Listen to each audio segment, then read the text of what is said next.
Hey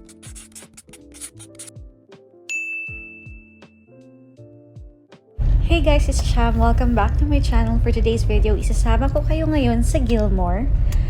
When you hear Gilmore, the first thing that comes into mind, one thing that it's famous for is being a tech hub or a district for computers, laptops, and the like. So you kind of already have an idea what we're here for.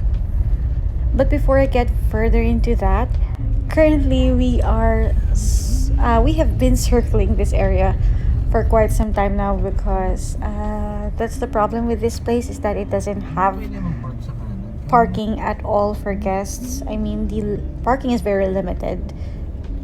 Good thing is that we're not on a rush, but still. So if you're planning to visit here, you should at least take that into consideration before planning the rest of your day.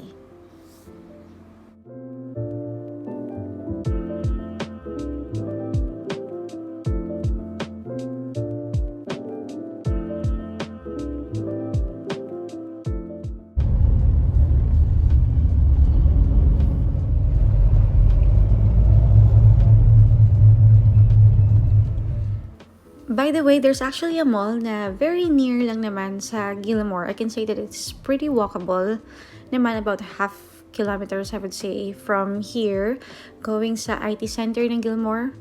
You can park here if you want to, pero kami preferably somewhere closer pa dun sa IT center. Though hindi naman din kasi sure if may available nung hinahanap namin, but if in case there is, at least mas madali yung transport.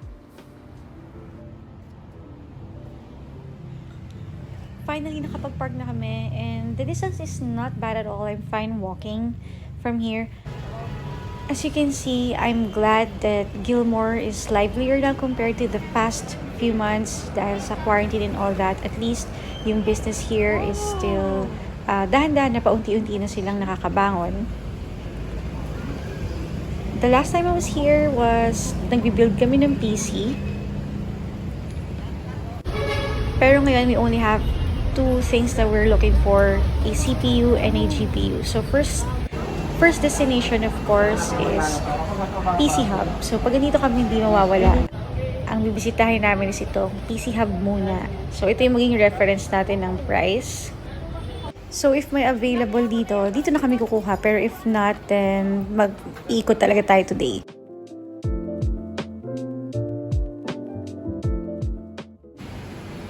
So, wala sa PC Hub, kaya nandito tayo ngayon sa JDM. Nasa second floor to, by the way.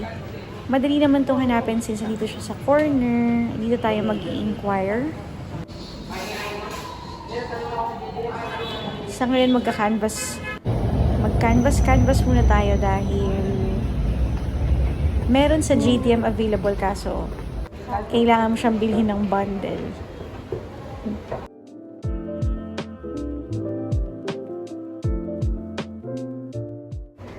At this point, medyo 2 hours na kami naghahanap at nag-iikot. So, you kind of already have an idea kung how exhausted we are para umakit baba ng hagdan. Some kasi has escalators, some does not have. And then, particularly dito,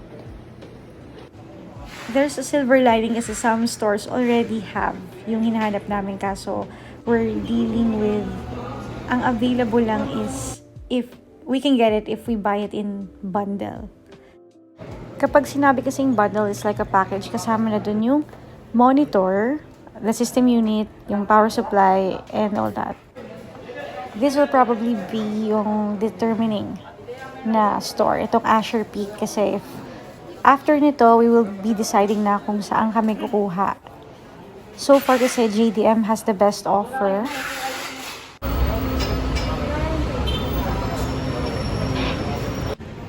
In the end, we decided to go back here sa may JDM because they have the best offer, though bundle nga siya.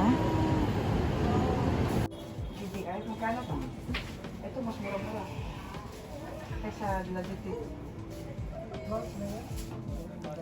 Dito na lang tayo sa JDM bibili because nandito yung closest sa mga hinahanap namin parts. Like for example, itong motherboard, TUF Gaming X570 Plus, hindi yan yung first choice. But since yan yung meron, We're gonna stick with that because ang priority natin is RTX 3080 at Ryzen 9 na mabili today. Kailangan yan. Mag-compromise lang tayo sa other parts para makompensate yung price dahil mas nagmahal.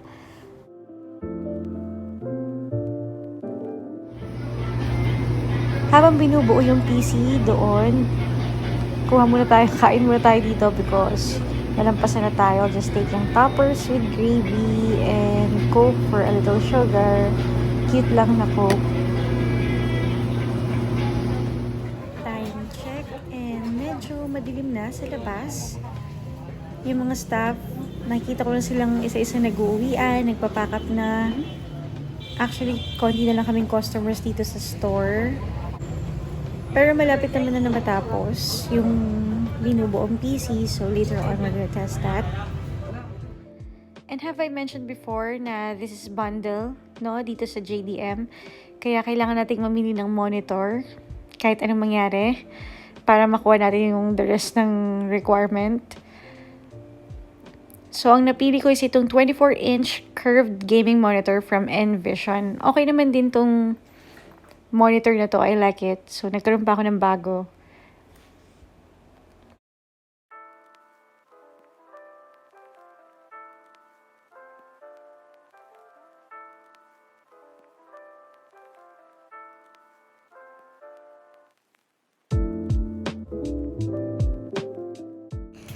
Oh, let me tell you rin pala na it is optional to have it, everything that you bought assembled sa store. Kasi pwede rin na ikaw na lang mag-assemble at home. It's totally up to you pagdating doon. Pero, of course, if dito ka sa store nagpa-assemble, there is an assembly charge which is, ang pinag-agrihan namin in the end is 1,000 pesos. Pero I forgot yung original price.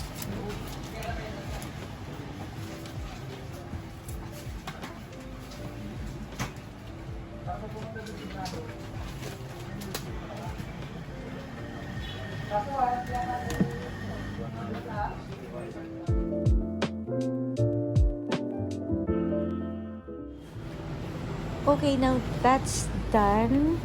We can go down na and I have everything here. Actually, these are just the boxes kasi di ba binuo na yung system unit kanina. But if you wanna know what we got, everything that we got here today is corresponding prices, then please stay tuned till the end of this video. And please take note lang pala that the prices that I'll be mentioning are as per yung ngayon, November 2020. Kasi I'll probably be uploading this video by early January na, 2021 of next year na. Kasi I'll be busy for the rest of the holiday season.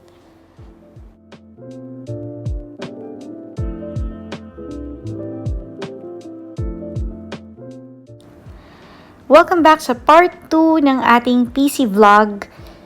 Now, ngayon ako nagkaroon ng time para i-film tong ating mga binili nung nakaraan and yung corresponding prices. So, this is yung box ng pinaglagyan ng system unit na binuo nila. Let me show you yung design nitong casing. Box kasi ito nung casing. Ito is NZXT H510i. One side niya is glass. And it is black in color. Okay, now I'll start taking each item out one by one. Let's start with the obvious. How about let's start here. This is the motherboard, Tough Gaming. TUF Gaming, made by Asus. This is made by Asus X570 Plus Wi-Fi. And I'd also like to give you a little backstory on how we arrived to this decision. I think I'd like to do the rest of the video like that. So that, with that being said, so with this motherboard, this wasn't our original choice. Our original choice was the B550, but then again, we had to make decisions based on what was available and also take into consideration the processor that we got. So the original choice for the processor was not also available because what we wanted was the Ryzen 9 5900X, but we ended up getting Ryzen 9 5950X, and this was the closest match to that processor that was available at that time. This was actually more than the budget that we allotted for a motherboard, so we had to compromise the price elsewhere, which you'll see later on. As for the price, this Asus X570 plus Wi-Fi is priced at 10,150 pesos. That is at JDM. Reference is November 2020. Okay. Then the next one here is, oh, this is the AIO cooler. It's from Cooler Master. It's Master Liquid ML240 RRGB. In case you're also interested in the price of that, that would be 5,400 pesos at JDM. Here are the features of it. Just a quick glance.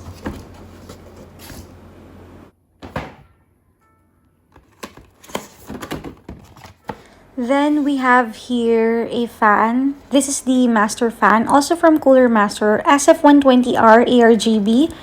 The reason why we got this was to replace the original fan that was included in the casing, from the NZXT, right? So right here we still have this one is the original fan that was included, but we had that change with this Cooler Master, so it's already installed with the casing right now. As for the price, I lost the receipt for that, so let's skip that. Moving on, next up is, oh, the processor, yes. So this is AMD Ryzen 9 5950X. Like I said before, what we were hoping to get was the 5900X, but we ended up getting this 5950X because this was what was available that time. And truthfully, this is beyond our budget. This is priced at 48,500 pesos. But somehow we made that happen by compromising elsewhere.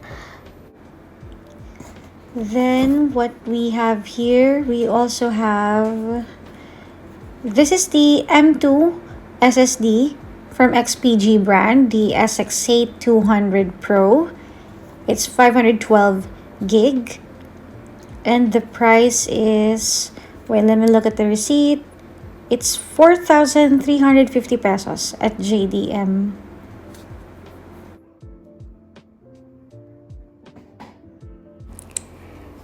Next up is this T-Force Delta RGB. This is our memory card. It's a 32 gig kit. So in here you get two pieces of 16 gig of DDR4 3200 memory card, but right now we've already upgraded this to 64 gig. So the currently installed memory card in our computer is already 64 gig. In case you're interested in this 32 gig kit, the price is 7,550 pesos. Again, that was November 2020. And I guess on to the last item in this box, our video card. It's GeForce RTX 3080. We weren't really particular in any brand. As long as it's RTX 3080, we were okay with anything. But what we got that was available as well and in stock at store is this iGame colorful RTX 3080. So back then, the price was 50,000 pesos flat.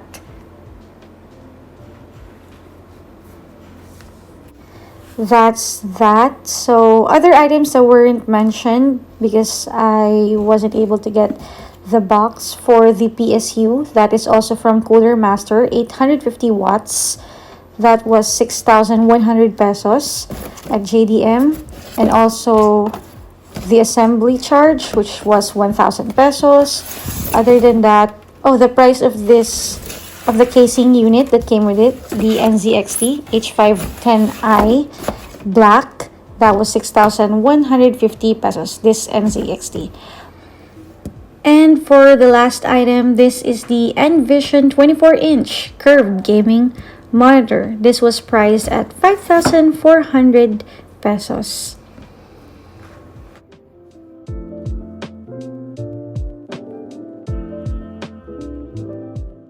Now this beautiful piece is sitting on top of the desk. What do you think of this setup?